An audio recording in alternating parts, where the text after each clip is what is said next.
আপনার জীবনে আপনার প্রকৃত বন্ধু আসলে কে? আপনার সবথেকে শ্রেষ্ঠ মিত্র আসলে কে? তিনি যিনি সময় এলে পরে আপনাকে সাহায্য করেন, নাকি তিনি যিনি সময় এলে পরে আপনাকে অর্থ দেন? দেখুন, আমরা হলাম মানুষ, আমাদের জীবনে লেনদেন চলতেই থাকে। এটা আমাদের জীবনের অভিন্ন অংশ।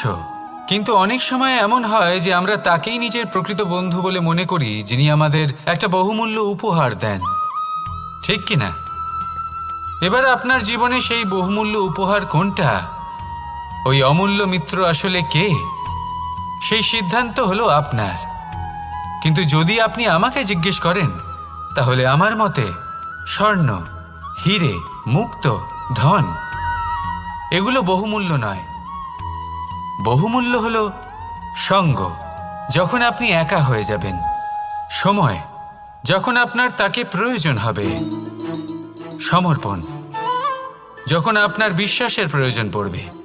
যে মানুষ আপনার প্রতি এই 3 গুণ প্রদর্শন করেন, যিনি আপনার কঠিন সময়ে আপনাকে অবশ্যই সঙ্গ দেবেন, যখন আপনার প্রয়োজন পড়বে আপনাকে অবশ্যই সময় দেবেন, আপনার প্রতি সম্পূর্ণ সমর্পিত থাকবেন, সেই হলো আপনার আসল মিত্র, সেই হলো আপনার প্রকৃত বন্ধু। কারণ সত্যি বললে, বন্ধুত্বের অর্থই হলো নিজেকে সম্পূর্ণরূপে কারোর কাছে সমর্পণ করে দেওয়া। তাই আপনার সেই বন্ধুর জন্য নিজের প্রাণ উজাড় করে দিন, আর ভালোবেসে বলুন, রাধা রাধা।